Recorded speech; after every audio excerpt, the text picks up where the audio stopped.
की कहानी। उड़ान की कहानी।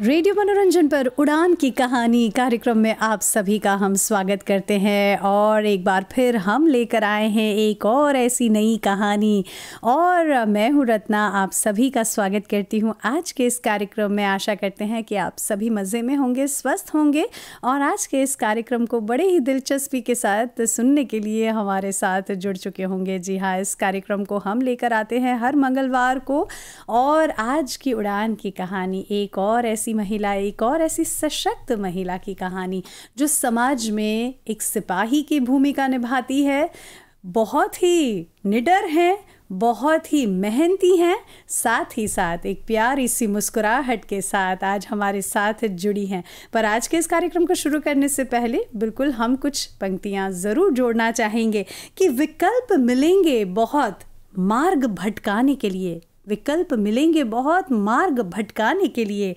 संकल्प एक ही काफ़ी है मंजिल तक जाने के लिए।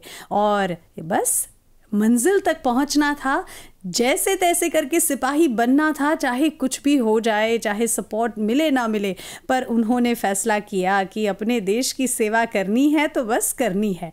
आज हमारे साथ जुड़ी हैं वुमेन पुलिस सर्जेंट श्रीमती शानी बुज़ागी। आइए उनका स्वागत करते हैं। शानी जी, आपका बहुत बहुत स्वागत है आज के इस कार्यक्रम में, हमारे साथ जुड़ने के लिए बहुत बहुत धन्यवाद। धन्यवाद रत्ना जी और श्रोता को भी नमस्कार। और आज के कार्यक्रम में हम भोजपुरी में बात करेंगे क्योंकि शानी जी ने कहा कि अगर हो सके भोजपुरी में बात करना चाहेंगी तो चलिए शानी जी से आज हम भोजपुरी में बतियाब सा और जानब सा उनकर कहानी उन्हीं के ज़ुबानी। तो शानी जी, हमनी के हई पहला बताओ कि आज के कार्यक्रम में जुड़े से आगे पहला जैसे पुलिस में जब तू कार्य शुरू करलन तब कितना बरिस से तू पुलिस के हई कार्य में जुड़ल हवा? हम जुड़ल रही 1993 में। है बरिसवा हो गल 32 years ऑफ सर्विस। ओहो, यानी 32 बरस से तू सेवा करत हवा देश के। और जैसे पहला तो हई हम बहुत जाने के उत्सुक हई कि कैसे तोहरा मन में आल, ऐसन ख्याल कैसे आल कि एगो पुलिस के अफसर बनबा? पहले तो नहीं रहल उतना वुमेन पुलिस नहीं रहल हमके देश में। पर फिर भी एक दो ऐसे जब हमरा लौकत हल तो हमरा मन करता हल कि हाँ एक दिन हम बनब एगो पुलिस। कौन क्लास में तोरा ऐसन ख्याल आल? कॉलेज में रही। अच्छा, हाँ कॉलेज में रही तब एगो पुलिस वुमन आ रहल हमी के कॉलेज में आ रहल बतियाई। तो करे से हमरा देख के तनी प्रेरणा मिलल। और जब तोरा मन मतलब मान ल तोरा पढ़ाई सब फिनी हो गल तब जब तू बोलन अपन पागों से, अपन माँ बाप से कि तोरा एगो पुलिस अफसर बने के मन करता, तो कौन रिएक्शन रहल उनकर? बहुते चिंता में रहलन सब लोग। बोलन सा एगो हम उतना शाय रही, उतना ने बतियातली कैसे सका पुलिस के काम करे, रात के काम रही, चाहे चोर के पीछे भागे के, चाहे काउंटर पार्ट रहल हम के मेल काउंटर पार्ट रहल और सीमा पर चाहिए जाके सिग्नल दे के उ सब तो फसिल नहीं रहा। तनी खतरा बहुते बा, रिस्क बहुते बा। तो जैसे तोहर माँ जब सुनल तो कैसे उ तोहरा मतलब बाद में प्रोत्साहन कैसे दिलन तोहरा? मजा दिल पे पत्थर रखे के बहुते दिल पे पत्थर रख के हमरा बलन से आले तजू अप्लाई कर में जब सब टेस्ट जोन रहल, aptitude test, physical test, training सब हमार पिताजी हम संगे हरदम रहल। और पहला हल्ला में तू क्लियर कर देले? सब क्लियर कर देली रही। और माँ हरदम जब जातली तो आशीर्वाद देवत हल। तो जब तोहरा क्लियर हो गल, जब तोहरा नाम चलाल कि अब तू पक्का तू पुलिस में भर्ती हो गल हो तो ओकर खुशी कैसे रहल? बहुत ही खुशी का ठिकाना नहीं रहल, बस कि हमी के गाँव में हमी पहला महिला पुलिस रही। तो तोहर परिवार में कोई पुलिस नहीं? नहीं कोई नहीं बा। बस कि कबो ऐसा होला कि पिता पुलिस में रहीला, भाई पुलिस में रही तब बहन भी चल जाला पुलिस में? कोई नहीं। अच्छा, तो अकेला चचेरा भाई चचेरी कोई नहीं, दूर तक कोई नहीं रहल पुलिस में। एक बहुत खुशी के बात रहल परिवार में। तो जब तोहरा हेले के रहल है, जब तू ट्रेनिंग शुरू कलन तो कौन चुनौती तोहरा परल देखे के? ट्रेनिंग में फासिल नहीं रहल। बस हमी के ट्रेनिंग जब करली सा त महिला पुलिस नहीं रहल। हमी यानी के पुरुष से ही ट्रेनिंग? पुरुष से ट्रेनिंग मिल रहल। तो वो लोग के ट्रेनिंग बहुत ही स्ट्रिक्ट रहल। हाँ। तो पारे जैसे पुरुष के ट्रेनिंग रहल, पारे पारे रहल हमी के ट्रेनिंग। नहीं बोलन सकी ये लोग महिला छोड़ द, नहीं, सब पारे। तनी सख्त रही। हाँ, बहुत ही सख्त रहल। तो लेकिन वैसे हम अच्छा रहली स्पो में। तो हमार खातिर स्पो एगो प्रॉब्लम नहीं रहल, सकली अदाप्ती हुई। तब अकाडेमिक वो रहल, जैसे कि लालवा छान जाने के, पुलिस ड्यूटी छान जाने के, है सब बहुत ही रहल पढ़े के। और कितना दिन के रहल तो है ट्रेनिंग? 3 महीना से जस्सी रहल। अच्छा, मतलब वो 3 महीना में तोहरा पड़ल हौजा पर रहे के? नहीं, हमी के बाज के नहीं पड़ल रहे के। मैं रोज जातली सा आवतली सा जाते सा घरे सुते, तब फिर से फजर के बोनेर उठ के चाँद जाए के। पहले के ट्रेनिंग पारे नहीं बा, अब के रेजिडेंशियल हो गल बा। पहला नहीं, हमी के पहले बाच जातली सा आवतली सा। तो उतना दिन ट्रेनिंग में तोरा कौन चीज नवा सीखे के मिलल? जैसे तू बोला था लालवा सीखे के मिलल, तोरा हाई सब सीखे के मिलल। तो ट्रेनिंग में और कौन पीज रहल? जैसे ड्रिल रहल, पहाड़ जैसे करीला रोज फिजिकल ट्रेनिंग रहल, ड्रिल रहल, हमी के थ्योरी रहल, और हेल्थ इश्यूज जैसे फर्स्ट एड ये सब हमी के कोर्स मिला। कबो ऐसा होल कि ट्रेनिंग के दरमियान तोरा मन करल कि बाप रे बाप कहाँ चलैनी?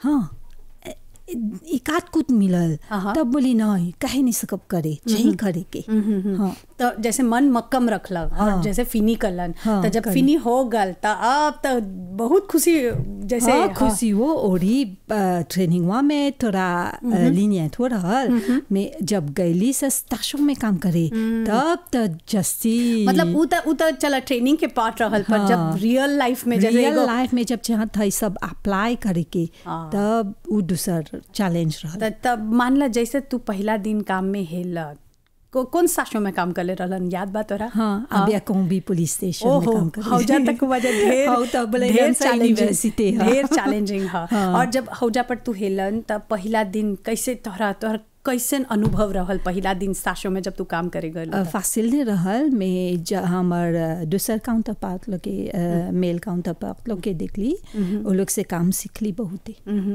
तरह ट्रेनिंग हो जा पर मतलब मान ला जैसे हो जाला ना कि काम में अब जब तू हेल जाइब, तब जब तू फील्ड पर काम करब, तो हौजा के तो दूसर अनुभव रहेला, पारे ही नहीं रहेला। हम हबीले नहीं भूला जब हमरा पहली बार सीमा पर खड़ा कर ले रहलन सा, ट्रैफिक साइन दे के।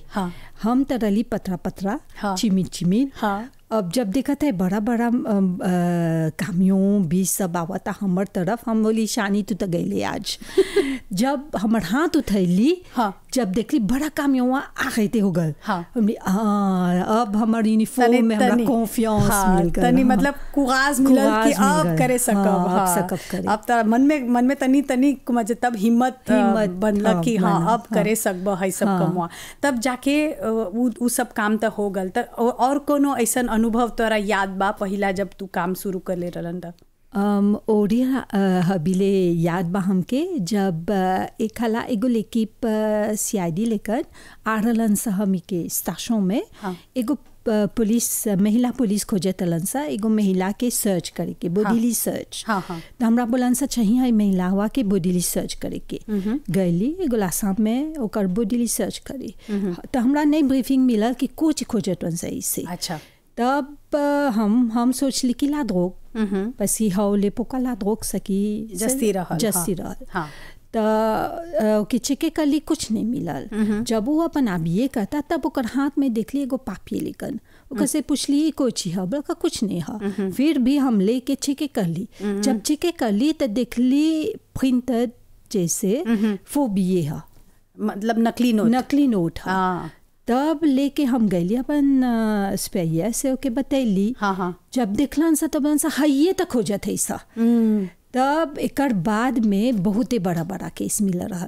मतलब हाई तोहर पहला केस हाई रहा, हमर पहला हाई केस पहला रहल। और जब पहला केस ऐसे सॉल्व हो गल तो तोरा कैसन बुझाल? बहुते प्राउड फीलिंग होल। हाँ, त जैसन बुझाल कि चला अच्छा बा, एगो हाई शुरुआत रहल। हाई शुरुआत रहल। हाँ। तो जैसे तू ला पुलिस में हेलन त ला पुलिस में हेले के बाद यानी जब तू काम शुरू कर देलक ऑन फील्ड, तोरा कौन कौन चैलेंजेस, कौन कौन तोरा चुनौती मिलल देखे के?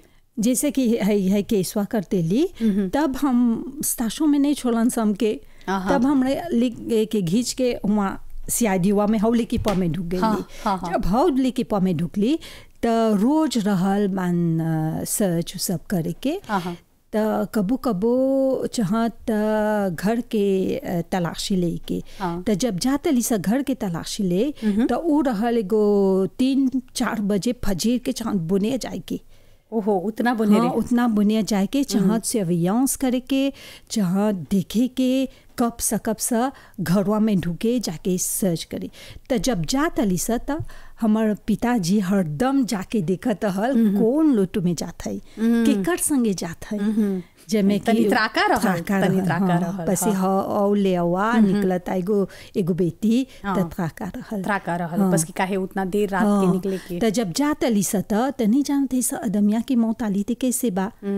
एक कुछ सके एगो कुतो लेके हमी के कुछ कर ले दे जा, कितना का होल गल बाइसे। हाँ, त हैसन को मजा एगो डर रहेला। निकलत है सा घर से लिमन से में कैसे ढुकत है सा ई नहीं जानीला, नहीं जानब। बस कि काहे एगो danger है toujours। हाँ, जैसे एगो त्राका लगेला कि कैसे तू जात हवा, निमन से जात हवा काम करे, पर सामने आदमी के मौत आली ते कैसे नहीं जानब। त है सब एगो चैलेंज रहेला, है सब एगो चैलेंज रहेला। त चला समाज में सब कोई संगे काम करे के, और खासकर जब एगो सिपाही के भूमिका तू निभावत हवा, एगो सोल्जर के भूमिका निभावत हवा, त काम फासिल नहीं रहेला। और खासकर एगो महिला के हई बहुत ही जस्सी रिस्क रहेला, काहे के देर रात के काम करे के, बुनेरे उठ के जाके काम करे के फासिल नहीं है। और हमार सामने आज वुमेन पुलिस सार्जेंट श्यानी जी उपस्थित होल हवन, और आज उनकर जीवन में कैसे चुनौती उठल बा, कौन कौन चुनौती के उस सामना कर ले बा, और आज हैजाले चलाल हवन।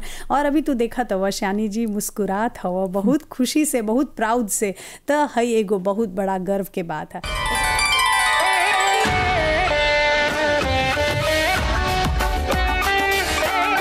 उड़ान की कहानी।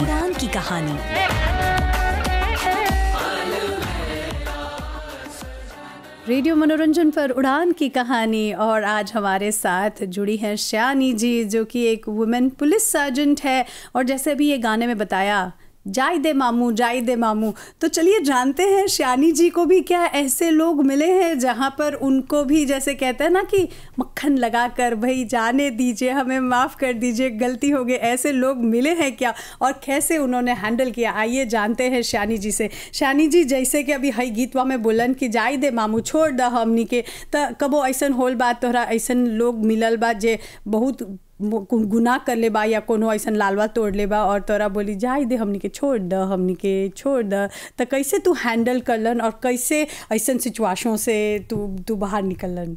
हाँ, मिलेला ऐसा आदमी। हाँ, बहुते मिलेला। हाँ, तू जब एगो कंट्रावेंशन के ले लेला, हाँ, तो बोले लन जाय दे मामू, जाय दे, छोड़ दे, दूसरा हला नहीं करब। तो चाहिए हमें के देखे के लिए मन से जे ओकर फर्स्ट पहला बार ऐसे और वो एगो घाव निकले बा, त सकब से एगो इसकी कर दे। उतना पत्थर दिल ही नहीं है सा। हाँ, मैं जे कंटिन्यूअसली रिपीटेटिवली कितना केस कर ले बात नहीं सकब सजाई दे। नहीं, और तू जितना बरिस के तोरा एक्सपीरियंस होल बाते, त कबो है त तू पहला हला में जान जाइबा कि वो जान जाब जैसे आदमी बतियाई त तोरा तू जान जाइबा कि वो पहला हला करता कि हमेशा वो करेला। हाँ, और जैसे कौन कौन क्षेत्र में तू काम कर ले हवा, जैसे कि अभी तक तू क्राइम प्रिवेंशन यूनिट में हवा, त एकर आगे जैसे तू बोला CID में तू काम कर ले हवा, त कौन कौन क्षेत्र में तू काम कर ले हवा? जब है केसवा जोन हो रहल फोबिएवा के, तब पुसे हो गदली औले पोका और IB रहल। अच्छा, रैपिड इंटरवेंशन ब्रिगेड के अब जोन हो गल बा EOS। अच्छा, हाँ, तब ओकर एगो टीम रहल, ट्रैकिंग टीम हम में रही। तब हो गल, तब गली ट्रैफिक ब्रांच। वो कैसे गली ट्रैफिक ब्रांच?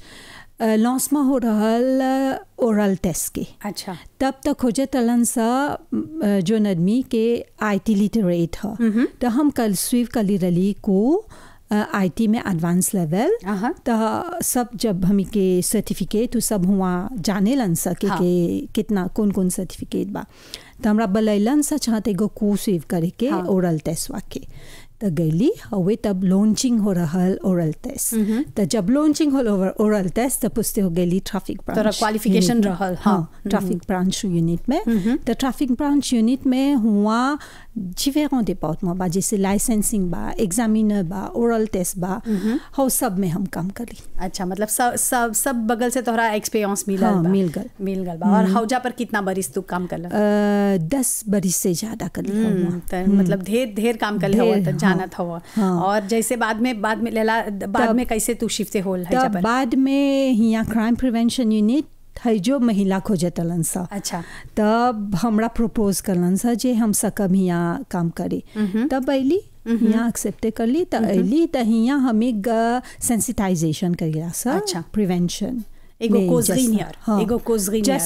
जस्ट प्रिवेंशन में हमें लॉन्फास डालीला। हाँ। और जैसे एगो कैसे लेकुल में तू बतियाला, कैसे कहाँ सगरू pre primary secondary women centre elderly senior citizen workers education करेला सब क्षेत्र में सब काम जहाँ रहेला, बैंक, होटल, प्राइवेट कंपनीज और मीडिया भी करीला सा।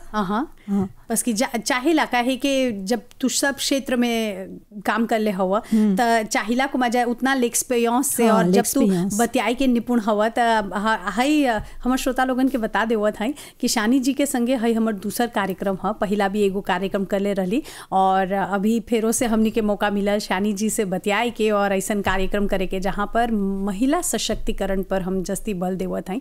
तो शानी जी हमनी के हई बतावा, जैसे पुलिस सेवा में महिलाओं के कौन भूमिका रहेला? मान ला पुरुष लोग के तो भूमिका जस्ती सीमा में खड़ा रह के काम करे के, तो महिला लोग के भी कौन कलिते के काम जस्ती मिलेला? नहीं, महिला और पुरुष में कोनो अंतर नहीं है। जो काम पुरुष करेला महिला वो करेला। बस कि हई एगो एग्जाम्पल सेट करेला कि डिस्क्रिमिनेशन नहीं है। अभी जैसे देखला हमी के पायलट बा। महिला पायलट। अब हर बरिस से न्यू रिक्रूट जन ठुकल बा नेशनल कोस्ट गार्ड में भी महिला बाटे। तो हई एगो गर्व के बात है। गर्व के बात है काहे कि हई जोन काम पुरुष करे सकेला उ काम महिला भी करे सकेला। और हई एगो एग्जाम्पल सेट करत हवन। और जैसे हम महिला लोग के बात करत हई तो महिलाओं के लिए पुलिस सेवा में जैसे करियर बनाना, बहुत लोग सोचलन सा कौन ची करब, ढुकब नहीं ढुकब पुलिस बने के। तो जैसे हई पर तो तनी जस्ती हमनी के समझावा, जैसे कोई महिला जे मन करता ओकरा ला पुलिस में हेले के, तो कौन चीज में ओकरा जस्ती निपुण होए के चाहिला? फिर देखबा तो ओके सब चीज में एकेडमिक में छे निपुण रहे के, ओके छे फिजिकली मेंटली ठीक रहे के, और सब ट्रेनिंग सब ओके चाहिए लिमन से करे के। अभी देखबा तो प्रोस्पेक्ट बा बहुते महिला लोग के। हमी के पहले महिला जोन बा टॉप रैंक में ACP है। ACP assistant commissioner police. तो हई एगो बहुत बड़ा बात है, बहुत बड़ा बात है। तो शानी जी हमनी के हई बतावा, जैसे तू मान ला सीमा में काम करत हुआ या साशियों में काम करत हुआ, कबो ऐसा होल बा कि तोहरा कोनो ऐसा केस मिल गल बा जे तोहरा मतलब पूरा बहुत गुस्सा में तू हैंडल कर ले हवा या बहुत चिड़चिड़ापन हो गल हवा, काहे कि कौन केस चलावेला इससे? कबो ऐसा होल बाते? होल बाते में तुझो हमी के चाहिए काम रखे के। जब हमी गो अवदमिया लेकिन जे ऊ आवाज उठावता तो हमी को आवाज उठावब सा तो नहीं बनी। तो चाहिए के काल में करे के, ओके समझाए के। बस पफा नहीं समझेलन सा। और शतु अगर वो नशे के हालत में बा तब तब जस्ती प्रॉब्लम हो जाला। प्रॉब्लम हो जाला। हाँ हाँ। और कबो ऐसन होल बाते कि काहे के अभी तू साइकोलॉजिक में ओकर संगे डील करत हवा, बस कि अभी तू काल में नहीं करब, तू काल नहीं रहब तो हई तोरा मौताल में तोहरा भी अफेक्टे करे। तो कबो ऐसन होल बा कि कोनो केस तोहरा बहुत फाची के करले और घर जाके तू ओकर कबो होला ना, जैसे पूरा दिन ऐसन ऐसन आदमी लोग के संगे पाला पड़ जाला त घर जाके गुस्सा उड़िल देब कोई भी, तो ऐसन कबो होल बाते हाँ। में जोन हमर लामोतास है कि हमर पति भी एगो पुलिस में बा। हाँ हाँ। तो उ समझेला और बच्चे भी उ छोटा से देखले वन सा मामा के काम थोड़ा टेंशन में है। तो लोग समझेलन सा। कितना लइकन बा शानी जी तोरा? हमर 3 गो लइकन। अरे वाह, बढ़िया बढ़िया। और जैसे तू कैसे मैनेज करब, जैसे कैसे मैनेज करेला घर पे और काम पे? बहुत बड़ा सवाल है। बहुत ही कठिन, सुंदर सवाल और बहुत ही कठिन रहल। क्योंकि जब हमी के स्टैंड बाय रहल, कोनो प्रॉब्लम हो गल, इमेट हो गल देश में, देखा कोविड ये पूछे के रहल हमनी के, जब कोविड चलाल रहल त कैसे तू हैंडल करत रहल? कोविड रहल त फसिल नहीं रहल। ऐसे कि क्योंकि हम पति पत्नी फ्रंट लाइनर्स दोनों फ्रंट लाइनर्स ऐसा, और 3 गो लड़का बा, फसिल नहीं रहल। तो जब जातली संगना में काम करे तो डरवा रहल कहीं ना हम कोनो वायरस लेके नहीं आवत है, हमर लड़का लोग के नहीं डाल दे। तो लोग से थोड़ा दूर रहतली सा। हम नहीं भूला लेपो कोविडवा में हम छोटका के ओकर लानी वैसे रहल, इसका कि हम नहीं सकते ली जाए के ओके चुमा दे के बनानी वैसे बोले, दूर वैसे के बतली बनानी वैसे ऐसे रहल। बस कि काहे के उ एगो समय रहल जब तू नहीं जानबा काहे कहाँ बाहर से तू काम करके आवत उतना नहीं समझतली सही मालाडवा ना। सही के बस कि जितना लोग पिताल में काम करत रहलन, जितना कोई फ्रंट लाइनर जो ला पुलिस में काम करत रहलन, जो फायर ब्रिगेड में हवन, जितना लोग रहल हई बेरा में बहुत एगो ऐसन समय बितैलन जहाँ पर को मजा अपन परिवार से एगो दूरी बना के रखे दूरी तो हई एगो बहुत कठिन समय रहल। तो जैसे हम अभी बतियात रहली कि जैसे महिला लोग के हई पुलिस में जब काम करब तो कौन चीज के ध्यान रखे के चाहिला? काहे के जैसे तू बोलत हवा दुनिया में बहुत चुनौती बा, खासकर जब समाज में तू काम करब, पब्लिक संगे जब तू काम करत हवा तो चुनौती हर पग पर तोरा चुनौती रहेला। तो एगो मैडम ला पुलिस जब काम करे के शुरू करेला तो कौन चीज पहले से तोरा मोहतारमा फेपाके करे के जरूरी है? जानेला जब पुलिस में हुआ तो देखबा ता पफा चाहिए साइकोलॉग बन जाए के, पफा चाहिए डॉक्टर बन जाए के, पफा चाहिए अवोका बन जाए के। ये सब हमी के ट्रेनिंग में हमी के सिखावेला, साइकोलॉजिक में हमी के प्रिपेयर करेला। क्योंकि हमी के डील जब करेला सा त सब का आदमी से डील करेला सा जो फासिल नहीं है। हाँ, एगो जैसे बोला एगो चुनौती है में हमी के चाहिए सामना करे के, हमी के प्रिपेयर कर देवेलन सा ट्रेनिंग में कैसे कौन सिचुएशन आए तो कैसे करब सा। और शानी जी कबो ऐसन होल बाते कि तोरा लइकवन संगे डील करे के पड़ेला? हाँ बहुते। अभी जहाँ है हम क्राइम प्रिवेंशन यूनिट में जैसे झेला सा कोर्स करे लड़का लोग संगे बहुते कबो तो लोग प्लेजिया ले हुईलन सा। हाँ, तब हमी के चाहिए देखे के कैसे चाहिए डील करे के, वो लोग के चाहिए वो लोग के समझाए के कि जोन करत सा वो ठीक नहीं बा। वो लोग सकी आज के सोचत सा, मैं बात के नहीं सोचत सा। हबी जब टीनेजर्स वन सा तो जो इनको सी तो करियन सा मैं हाउ जैसे बोलीला सा कि जोन कर्म करब सा ओकरा भुगतान करे के पड़ी। जैसे भैया सा एक्शन रिएक्शन वो तो रहेला सब चीज में रहेला। तो ये जायला से समझाए लोग के न सिर्फ जब एगो काम मिली तो न सिर्फ लोग के अकादमिक चाहिए, लोग सर्टिफिकेट अकादमिक चाहिए अच्छा रहे के, लोग के चाहिए सोचे के कैरेक्टर सर्टिफिकेट मोरल वैल्यूज तनी जस्ती समझे के वो चाहिए अच्छा रहे के। क्योंकि सब काम में अब कैरेक्टर सर्टिफिकेट खोजेलन सा जे एक मोवे काम कर देला पुलिस केस में चल गल तब लोग के कहिया फिनी काहे के सच के आजकल के लइकन लोग बहुत कबो कबो है आजकल सब सगरो तू सुनबा जैसे मोवेसी में करता तनी देजोत करता था है जैसे तू बोला था हाँ तो पहला से जब मान ला खाली माँ बाप नहीं टीचर्स लोग के संगे संगे ला पुलिस भी हई में खुद में देवत हवन कि कैसे एगो लइकन के तू सिखाइबा कि कौन चीज करे के कौन चीज नहीं करे के जे एगो पिताशों गाते हो गल खराब हो गल तो ओकरा पड़ी पूरा जिंदगी ओकर संगे जिंदगी रहे के। तो चलो आज बहुत चीज ऐसे जाने के मिला था श्यानी जी से, और जैसे श्यानी जी बतावत हवन जैसे निडर हवन निपुण हवन पर फिर भी एगो महिला हवन, सशक्त हवन, स्ट्रॉन्ग लेडी हवन, और साथ ही साथ घर परिवार के संभाले के समाज में फास करे के फासिल नहीं है, पर फिर भी जे तू सोचत हव करे के वो तू पावे सकबा करे सकबा। हये एगो एग्जाम सेट करत हवन एगो ऐसन सशक्त महिला।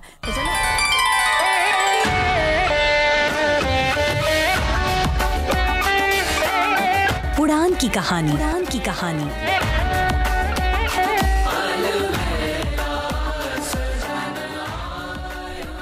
रेडियो मनोरंजन पर उड़ान की कहानी, और आज हमारे साथ एक ऐसी सशक्त महिला, जी हाँ, शानी उजागी जी, जो एक वुमेन पुलिस सर्जेंट है और अभी फ़िलहाल क्राइम प्रिवेंशन यूनिट के साथ जुड़ी हुई हैं। और क्राइम प्रिवेंशन यूनिट में जैसे उन्होंने बताया कि समाज में जो क्राइम बढ़ रहा है उसे किस प्रकार से रोका जा सकता है, इस पर वे कार्य करती हैं, इस पर वर्कशॉप्स करते हैं, और इस पर लोगों को जैसे ज़्यादा से ज़्यादा इंफॉर्मेशंस दी जाती हैं कि किस प्रकार से वो इस जीवन में या समाज में अपनी भूमिका एक रिस्पॉन्सिबल नागरिक के अनुसार बिता सकती है। तो चलिए यहाँ पर हम जानना चाहेंगे शानी जी, एगो महिला के कौन रोल रहेला है समाज में, क्या एक महिला को मजा जैसे क्राइम जैसे हुआ था समाज में ओकर में महिला के कौन भूमिका रहेला, महिला कैसे सकी हई में ओकर खुद में देवे, हई में ओकर योगदान देवे क्राइम रोके में। देखबा त क्राइम रोके में सबके चाहिए अपन योगदान दे के, सबके न केवल महिला सबके चाहिए योगदान देवे। सही बात बोला था। जे देखबा त लिमन से क्राइम कैसे होला, जे हमिगवे देला सा हई अपॉर्चुनिटी वा। अच्छा, छोड़ के हमिगवे देला सा अपॉर्चुनिटी कैसे बोला था तनी? जैसे कि एगो चोर अपने नहीं चाहे एगो घर में चोरी करे, जब पासे होला सीमा पर तो देखेला कौन अपॉर्चुनिटी बा, एगो कंवारी भुलागल बंद करे के, एगो खिड़की भुलागल बंद करे के, तो है सब बन अपॉर्चुनिटी जो हमिगवे देवत है सब चोरवा के चोरी करे के। तो है सब तनी तो है सब चाहिए जाने के, हवे जला सा एजुकेशन करे, हवे जला सा सेंसिटाइजेशन करे सब समाज के, ताकि वो लोग के है सब वो लोग के कपार में क्लिक करी, हाँ हमू करीला है, हमू है एगेवा करीला, तब अपन प्रिकॉशन लेवेलन सा। जैसे एगो औरत एगो महिला जब चलता सीमा पर ओकर मंगलसूत्र लेके, कबो कबो दादी नानी लोग तो जितना सोना के लासन डालेलन सा, तो ऐसे वायों रहेला, तो जब छोड़ पासे करेला वो सब देखेला, ऑब्जर्व करेला, तो खींच के ले जाला, खींच के लेके जालन सा, और यहाँ में तो सकी लोग के सीमा पर खींच कितना महिला और मतलब वो अकेला जात हुआ, कबो कबो ऐसा होला एगो शादी में जात हवन या एगो बाज और जात हवन, या कबो तो इतना गिरनी पहन के नहीं निकले के। जब तू अपन परिवार संगे रब तब सब बतलाए अपन लोग में जात हुआ अपन परिवार संगे, तब कोई बात नहीं है, पर 20 में जात हुआ तो है सब नहीं पहने के नहीं बोला थे, नहीं पहने के मैं ओके चाहिए लुका दे के, काहे के उतना उघाड़ के रखबा तो है तनी प्रॉब्लम हो जाए। तो है सब चीज बहुत ध्यान में रखे के चाहिला। और कौन कौन ऐसा समस्या में एगो महिला योगदान देवे सकी, मतलब मान ला है जाता पर तनी रिस्पॉन्साब रहे के है सब चीज, और कौन कौन ऐसा चीज है जहाँ पर हम गलती करीला, और जैसे कि अभी के जो नामोद बा ऑनलाइन शॉपिंग, जब ऑनलाइन शॉपिंग करीला सा तो चाहिए देखे के निमन से चाहिए बोले के कि डिलीवरी आगे होई तब पेमेंट होई, कितना कंपनी ऐसा होल बात है कि पहला पेमेंट कर देवेलन सा, तब प्रोडक्ट नहीं मिलेला, डिलीवरी नहीं अब होला तो कहाँ जाके खोजब? तब जालन सा पुलिस स्टेशन, तब जालन सा काहे कि डिक्लेरेशन आजकल के बहुत कोई महिला लोग ऑनलाइन शॉपिंग करे खुशी रहेलन सा। हाँ, तो हई सब चीज में भी बहुत ध्यान रखे के। ध्यान रखे के ध्यान तो हई छोटा चीज बहुत अच्छा शानी जी हमनी के बतलावत हवन। और जैसे कि आज के समय में एगो महिला के और कौन भूमिका रहेला, जैसे तू बोलत हवा कि तू लेकोल में जाके लइकन लोग के बतियाला सिखावेला, तो और कौन रोल रहेला एगो महिला के? जैसे कि महिला के खाली एगो घर के महिला नहीं है, उस समाज में भी आज अपन एगो स्थापित कर देले बा अपन एगो जगह। तो कैसे उ बालों से करेला, कैसे चाहिला बालों से करे? जो गीतवा दिलक है आगे में बोला नारी शक्ति।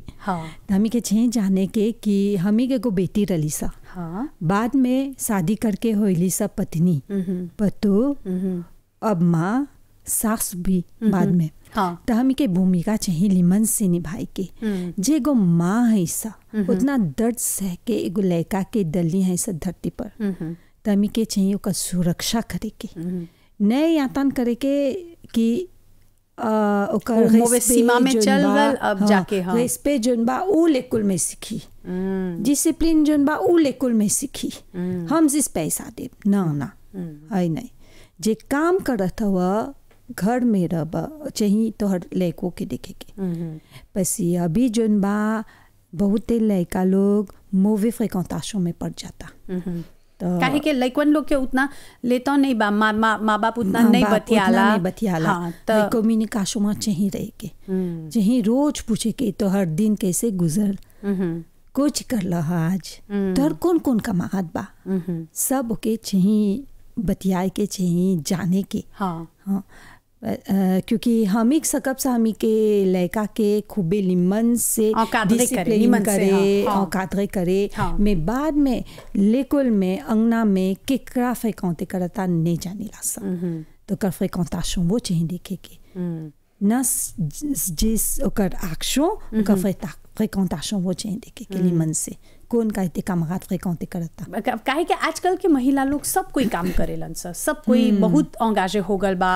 ढेर जैसे तू बोला था बहुत महिला लोग के डे शिफ्ट रहेला, नाइट शिफ्ट रहेला। मान ला जोन लोपिताल में काम करत हवन, जोन एयरपो में काम करत हवन, जोन बहुत ऐसे स्थान है जहाँ पर रात के काम करे के पड़ता महिला लोग के। तब ढेर काम बा, बहुत चैलेंजिंग है। तो हाई में तनीसन समय निकाले के बहुत जरूरी हो जाला।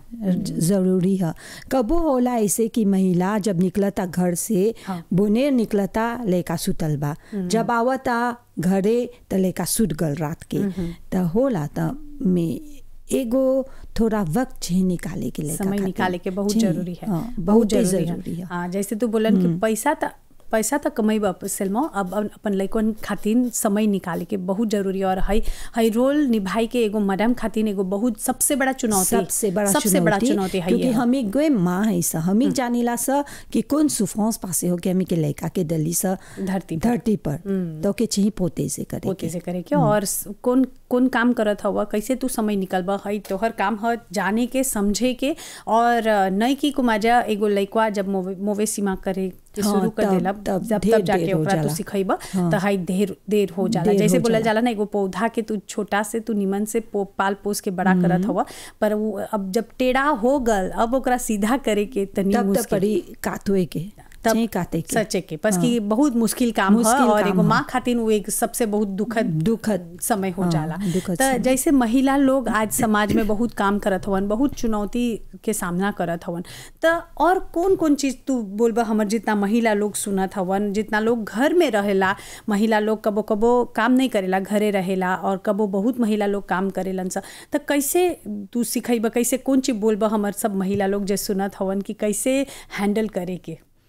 जैसे कि हम एक बली सा नारी शक्ति सके के काम नहीं करत हुआ, मैं तो हर एगो रिस्पॉन्सिबिलिटी बा, एगो भूमिका बा घर में करे के, अपन घर के देखा निमन से, अपन लड़का लोग के देखा, अपन पति के देखा, कोनो प्रॉब्लम हो तो जानेला कैसे चाहिए डील करे के। और अभी के समाज में देखा था कि डोमेस्टिक वायलेंस हो बा, तो एगो थप्पड़ से नहीं बोलब सा तो जाए द, एगो थप्पड़वा बहुते घाव हो जाला बाद में। तो आई सब चाहिए जाने के पहले दिन हुए चाहिए आरे ते कर दे के।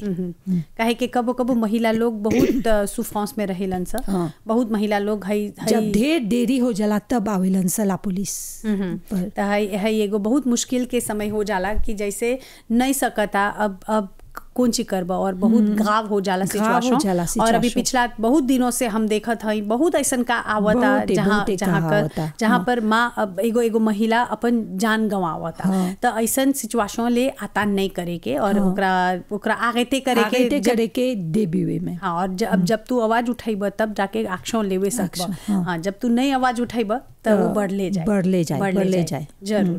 तो क्राइम प्रिवेंशन यूनिट में भी हाई भी सिखावल जाला कि डोमेस्टिक वायलेंस के भी कैसे रोकल जाला। काहे कि घर बहुत महिला लोग अपन घर में ही दम घुट के रहेलन सा और मारपीट के सामना करेलन सा।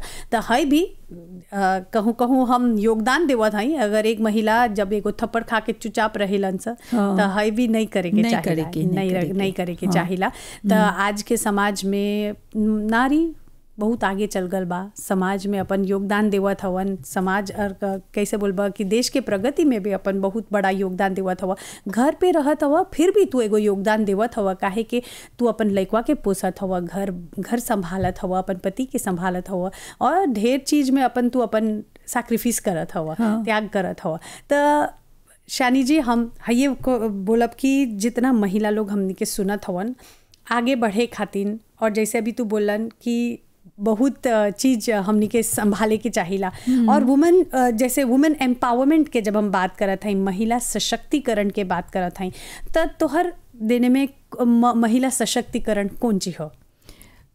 महिला सशक्तिकरण हमर देने में जैसे कि चाहिए एम्पावर करे के सब महिला के। न सिर्फ कि जो हमें काम करेला सा, महिला जो घर पर भी रहेला छे गो एक्टिविटी खोजे के। बहुत एक्टिविटी बा, बहुत चीज सकियन से करे, कुकिंग में, सिलाई में, प्लांटेशन में, सब में। और गवर्नमेंट वो और कोशिश करता एम्पावरमेंट करता। तो चाहिए सब हमी के सेजी करे के लोग हुआ चाहिए उमें ढुके के चाहिए। अपने नहीं सोचे के कि यहाँ महिला है चाहिए डिपेंड रहे के नहीं हम कौन ची करब। हाँ, हम बैठ के कौन ची करब। ढेर कोई महिला लोग हमें पफा हम सोचिला जे काम छोड़ देब त हमरा बहुते चीज बा सकब करे। हाँ, बहुते चीज सीख ली है जन सकब लेता हूँ लीव में सकब करे। हाँ, नहीं कबो कबो ऐसा हो जाला ना कि हमनी के एगो चीज रहल, एगो शौक रहल, कुछो करे के, कुछो सीखे के, सिलाई बुनाई। अंगाजे रखिए अपन आप के, अंगाजे रखे के है एगो थोड़ा योगा कर, थोड़ा कितना क्लास और बहुत संस्था है जो बहुत तरह चीज सिखावेलन से। बहुत सौत बातें जहाँ पर तोरा कु गाचवी मिलेला सीखे के। तो बहुत लोग, बहुत महिला लोग है मैं ते गई होला जाके सीखेलन से। और एक तरह से देखबा तो एगो सोशलाइज करत हवा। सोशलाइजेशन बहुत जरूरी है। काहे कि तू घर में बैठल रहब, जैसे बोले जाला ना empty mind is devils workshop. कबो कबो कुछो नहीं रहेला तो कुछ करबा अपन कपार तनी नेगेटिव हो जाला, तनी कुमाजा कौन चीज हम कुछो नहीं करे सकत है, हम में ताकत नहीं बा, हम शक्ति नहीं है, हम कुछो नहीं, तब सब नेगेटिव बतवा दिमाग में। हाँ, पर एगो महिला जे जन्म देवे सकेला वो कुछ भी करे सकेला। तो ये है उड़ान के कहानी। और आज हमनी के संगे जुड़ल हो शानी जी। और शानी जी वुमेन पुलिस सार्जेंट हवन और अभी ले यहाँ ले हाईजा ले चलाल बा। 32 बरिस हो गल बा और 32 बरिस में ओकरा ढेर ऐसन एक्सपीरियंस मिलल बा, ढेर ऐसन चीज उ जान ले बा, सीख ले बा। तो हाई आखिरी सवाल हमर रही कि शानी जी भविष्य में तू अपन आपके कहाँ देखत हुआ? भविष्य में अभी तो है पुलिस सर्जन, भगवान चाहिए तो जस्ती हो जाए। काहे नहीं। हाँ, और ढेर नहीं बा हमरा जाए के अब पुलिस में। हाँ, बस हमरो चाहिए अब अपन रिटायरमेंट सोचे के और परिवार के सोचे के। कबो कबो हम सोचिला ना कि एगो ऐसा एगो बेरा चलावेला तो चलो अब परिवार के लेता हूँ देवे के अभी समय चलाल बाते। अब जवान लोग अपन जिम्मेदारी संभाली। तो चला जितना जवान लोग हमनी के सुनत हवन, जितना अभी नवा हेलल बा, जितना हेले के सोचत हवन, उनकरा कोनो मेसाज तू देबा कि कौन चीज करे के चाहिला, कैसे तू शुरुआत करबा अपन पुलिस के कार्य में, कैसे तू आगे बढ़बा, कौन चीज सबसे ज़्यादा ध्यान में रखे के बातें? जवान लोग के जोन हमरा सलाह बा, जोन भी काम करा, जोन भी काम करा सच्चे मन से करा, ईमानदारी से करा, तो हर हाथ हरदम चाहिए सफा रही के। कुछ ले बा कोई से तो के तोरा चाहिए सोचे के कि बाद में कौन कौन से कौन रही। तो लिमन से काम करा, ईमानदारी से काम करा, और जे खुशी हुआ अपन काम तली मन से करबा, ये चाहिए और चाहिए अपन काम खुशी रहेगी। और समाज में चाहिला एगो जिम्मेदार नागरिक के भूमिका निभाई के, तब जाकर हमार देश जितना विकास कर ले बा आगे भी हम लेके जा सकब। और एकर संगे एगो सफा एगो जोली मोरिस रही, एगो पागाजी नियर, और जितना हमनी के भविष्य के जो जेनरेशन आवता ओकरा खुद में दे के, ओकरा सिखाई के कि कैसे लालवा के ध्यान में रखे के। कानून से नहीं खिलवाड़ करे के, कानून के समझे के, और कानून हमर सुरक्षा खातिर बनल बा। तो चला आज हमनी के संगे रहल वुमेन पुलिस सर्जेंट शानी बुजागी जी, उनकरा और उनकर पूरा टीम के बहुत बहुत धन्यवाद। और आगे जीवन में तू प्रगति करबा, आगे ले जाइबा, और बस आगे बढ़ते रहिए। और यही थी आज की उड़ान की कहानी, और इसी के साथ समय का इशारा यही हो रहा है कि बस जाने का समय हो चला है। पर एक और ऐसी उड़ान की कहानी के साथ पुनः हम उपस्थित होंगे अगले एपिसोड को लेकर। तब तक के लिए बस हम धन्यवाद देना चाहेंगे हमारी सभी टेक्निकल टीम को, हमारी प्रोडक्शन टीम को, आवी को, और साथ ही साथ दीपशिका को जो हमारे साथ बने रहे, हमारे दर्शकों को, और हमारे जितने भी श्रोतागण इस वक्त हमारे साथ जुड़े रहे रेडियो मनोरंजन के लहरों पर। Thank you so much. Facebook page पर आप इस कार्यक्रम को फॉलो कर सकते हैं, और बिल्कुल हमारे इस कार्यक्रम को सुनने के लिए, देखने के लिए बहुत बहुत धन्यवाद। फिर मिलेंगे एक नई उड़ान की कहानी के साथ। तब तक के लिए रत्ना को दीजिए अनुमति। नमस्कार, शुभ दिन आप सभी को।